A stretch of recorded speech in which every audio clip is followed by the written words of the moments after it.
तो रथ यात्रा की भी एक स्टोरी है, वो भी सुना देते हैं। तो भगवान श्री कृष्ण जब वृंदावन से आए थे कंस को मारने के बाद, उसके बाद गए नहीं वृंदावन। सारे वृंदावन वासी भगवान श्री कृष्ण को देखा नहीं, बहुत साल हो गए। बहुत सालों के बाद एक दिन एक तिथि थी, सूर्य ग्रहण। तो उसमें सब स्नान करने के लिए कुरुक्षेत्र में जाते हैं। कोई ग्रहण था, तो ग्रहण के समय सब कुरुक्षेत्र में स्नान करने के लिए गए थे, वहाँ पर कुछ पवित्र कुंड में।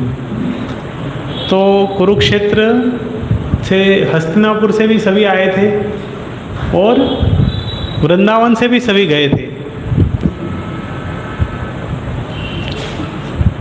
तो वृंदावन वासी जब उधर जब गए थे, मान लो कहीं मेला होता है ना, मान लो कुंभ मेला हुआ उज्जैन में, यहाँ से गए, आप इधर से गए, और आपके कोई संबंधी उधर से कहीं आए, बॉम्बे से आए हैं, वो भी कुंभ मेले में हैं।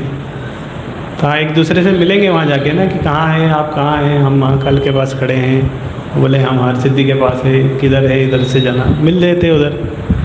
तो इसी तरह समंत पंचक, उस समंत पंचक के समय कुरुक्षेत्र में स्नान करने के लिए हस्तिनापुर से भी सब आए थे और वृंदावन से भी सब गए थे, वृंदावन वासी भी सभी गए थे। और वृंदावन वासियों को सही कहीं से पता चल गया कि हस्तिनापुर से भी सब आए हैं, और उनमें कौन है, उनमें कृष्ण भी है। तो सबके मन में इच्छा हुई, अरे कृष्ण को देख लेते हैं, बहुत साल हो गए देखा नहीं। तो सब बहुत सारे लोग होंगे उधर, तो इधर उधर ढूंढते ढूंढते सब देखा कि कहाँ कृष्ण है, कहाँ कृष्ण। तो कृष्ण उस समय रथ के ऊपर थे, कृष्ण अपने रथ पे थे, बलराम अपने रथ पर। तो सारे वृंदावन वासी जब उनको देखा उनके रथ के ऊपर, अच्छा लगेगा उनको, कैसा लगेगा?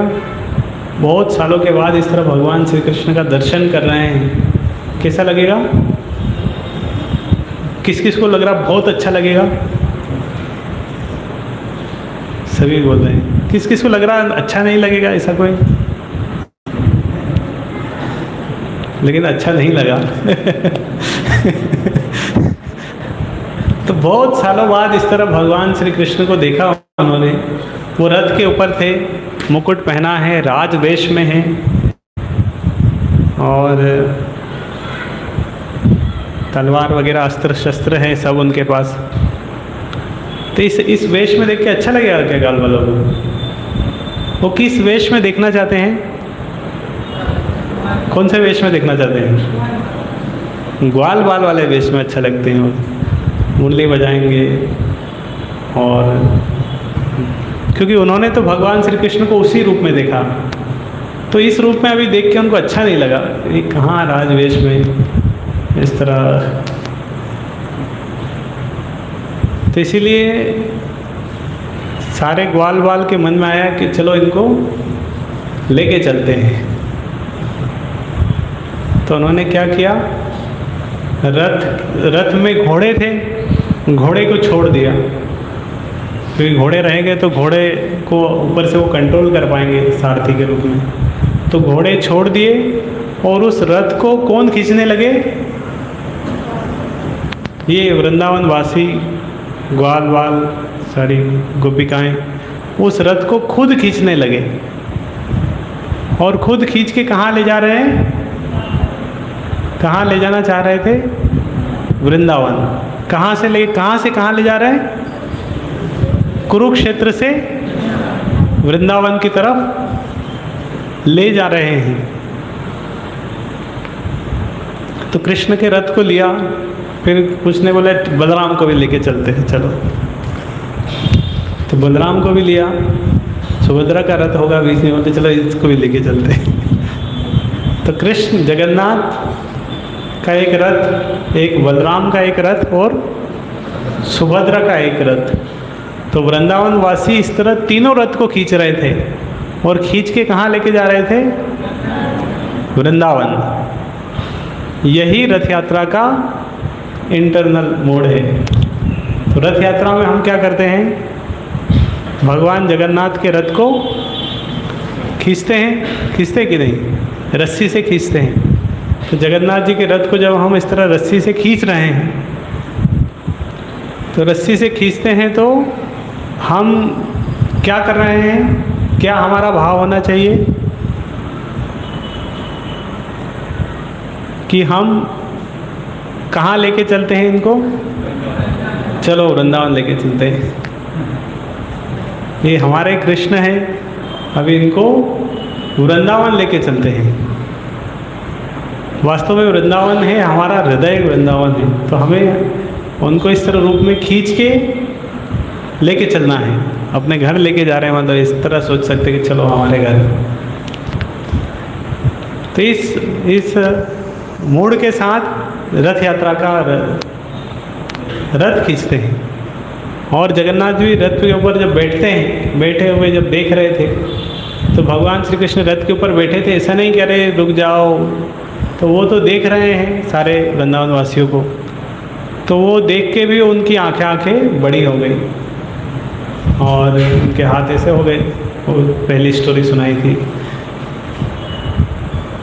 तो इसी तरह वो भी कुछ नहीं बोल रहे, वो रथ के ऊपर बैठे हैं चुपचाप, और वृंदावन वासी उनको जहाँ ले जाना चाहें उधर लेके जा रहे हैं। तो ये रथ यात्रा का एक और स्टोरी है।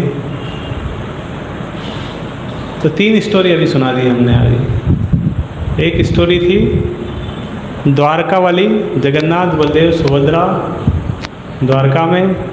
दूसरी स्टोरी सुनाई इंद्रद्युम्न की, किस तरह भगवान जगन्नाथ इस भौतिक जगत में आए। और तीसरी स्टोरी अभी अभी सुनाई समंत पंचक कुरुक्षेत्र। तो जगन्नाथ मंदिर में, जगन्नाथपुरी में भी एक मंदिर है, उसको बोलते हैं श्री मंदिर, लक्ष्मी जी का मंदिर, जहाँ पे भगवान जगन्नाथ साल भर रहते हैं। लेकिन रथ यात्रा के दिन उनको इस तरह जब खींच के लेके जाते हैं, तो जगन्नाथपुरी में एक और मंदिर है, उसको बोलते हैं गुंडीचा मंदिर। वो साल भर बंद ही रहता है, लेकिन वो साल में 9 दिन खुलता है केवल। वो 9 दिन जगन्नाथ जी वहाँ रहते हैं। तो रथ यात्रा, पहले रथ यात्रा में उनको खींच के लेके जाते हैं, तो जगन्नाथ जी फिर 9 दिन कहाँ रहते हैं? गुंडीचा मंदिर में रहते हैं। तो बोलते हैं मासी बाड़ी में फिर जाके रह रहे हैं। तो उधर 9 दिन रहते हैं गुंडीचा मंदिर। तो जगन्नाथपुरी श्री मंदिर से गुंडीचा मंदिर 3 किलोमीटर दूर है, 3-4 किलोमीटर इस तरह। तो ये 3-4 किलोमीटर पूरी रथ यात्रा होती है। बहुत बड़ा रोड है, बहुत लाखों में लोग आते हैं भगवान जगन्नाथ का इस तरह दर्शन करने के लिए, रथ खींचने के लिए आते हैं। और सब उसमें भाग लेते हैं। और जगन्नाथ जी का 3 रथ बनते हैं, जगन्नाथ का अलग रथ, बलदेव जी का अलग, सुभद्रा का अलग रथ। इस तरह रथ यात्रा उत्सव होता है। और हम भी आज श्रील प्रभुपाद की, पहले तो रथ यात्रा देखने के लिए बहुत दूर जाना पड़ता था पुरी में, वो भी सब जा नहीं पाते थे, रिजर्वेशन नहीं मिलता।